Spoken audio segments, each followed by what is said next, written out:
What makes someone the worst dressed when it comes to superhero outfits? Well, for this list, I guess I get to decide that. So for me, costumes that I don't tend to gel with are ones that feel like they've received pointless or unnecessary updates, ones that just aren't bold enough. I like bold costumes, and sometimes costumes with elements that I just simply cannot wrap my head around in terms of why they exist. Also, what does the costume say about the character? Does it reflect them accurately, or does it undermine them and their identity? I'm not the most fashionable person in the world, but that's just how I see it. What about you? What do you think makes for a great costume? And which costumes do you find to be your absolute eyesores? I'm Amanda, let us know in the comments, and let's jump into this. Number 10. Huntress. Huntress is back, baby! And I know you might be thinking, but Amanda, did she ever really leave? Well, we're not talking about Helena Bertinelli here, we are talking about Helena Wayne, daughter of Catwoman and Batman, who kinda was gone for a little bit and kinda came back recently, and now she's back.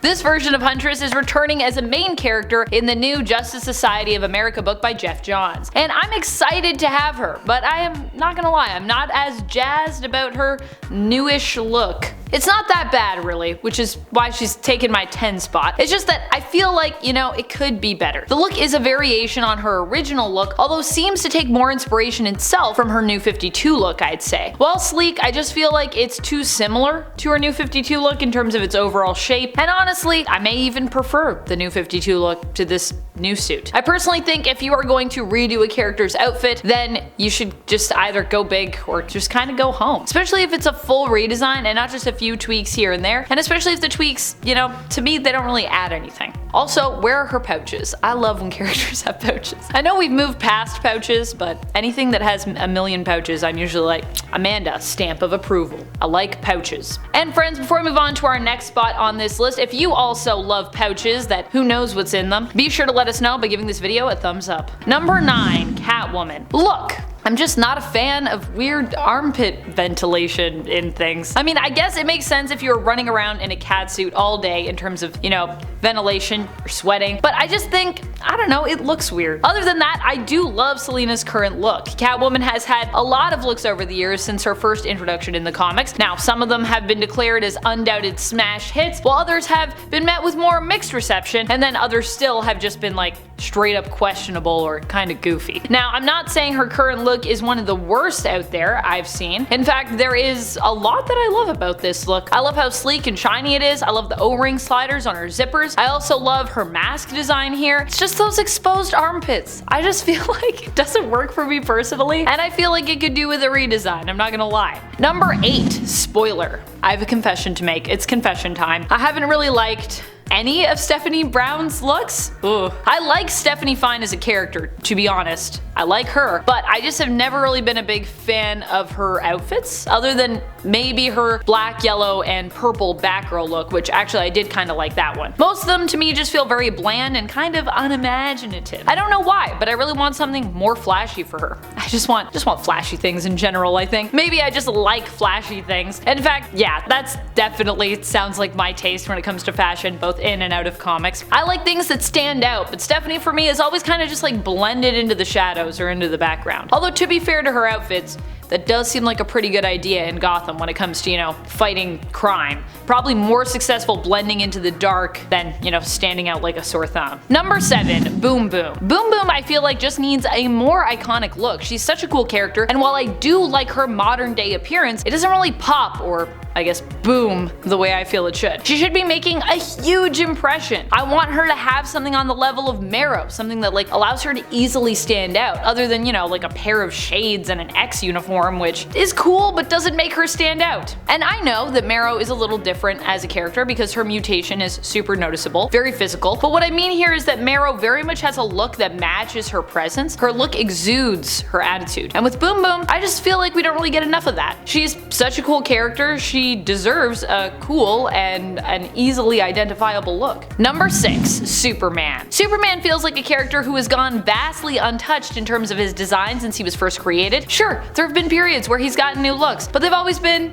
temporary, for reasons, but still. I know his whole look is iconic and classic, but shouldn't we also want something, a little different for him every now and then? Something better? And no, I'm not talking about him, wearing a leather jacket and driving around on a motorcycle. It's a thing that happened. We're not talking about that. I'm just talking about some kind of update to his look. I think he still needs to keep, the S on his chest. He still needs to keep the colors. We still want to recognize him, but does he really need to have his underwear sort of over his suit? I feel like that part of his look could go. I mean, if we look at modern day Superman next to the Super Family, it feels like everyone else has moved past this part of the classic design. Now granted, not all of them had that in their specific design to begin with, most actually didn't, but this is also why I feel like Superman can easily move away from at least that part. Number 5. Robin, aka Tim Drake. Tim Drake has recently come out as being bisexual, which honestly I love for him, but this has also led to him being drawn in a way that is interesting. And I've been discussing with some people who've been noticing a pattern when it comes to our gay or bi guys over at DC Comics. They tend to be drawn as being more slight or small for some reason, and in Tim's case, I feel like this really only happened once he came out. As though now that he's queer, he needs to be drawn to reflect a certain fragility or a litheness or a femininity that honestly doesn't need to exist, and for many who identify as queer, it doesn't always exist. I mean, that can be a thing for people, but I don't think it's intrinsic to queerness. Myself as a bisexual person, I am not particularly lithe. In fact, I am just the opposite. I'm super clumsy, I would say, as a person. And while I may look small to some, my shoulders beg to differ whenever I put on tops, jackets, or dresses that are otherwise supposed to be my size. Tim Drake has always to me appeared shorter among the Robins and is still reasonably jacked in the modern day in comparison to, say, his 90s appearances, but he also appears to be drawn with more feminine features in his face, and he's definitely not as bulky in his muscles as he once was when it came to his depiction. Now, I'm cool with him keeping the same Robin suit, I think that's fine, but some continued consistency with his body type and his facial features would be appreciated, as opposed to,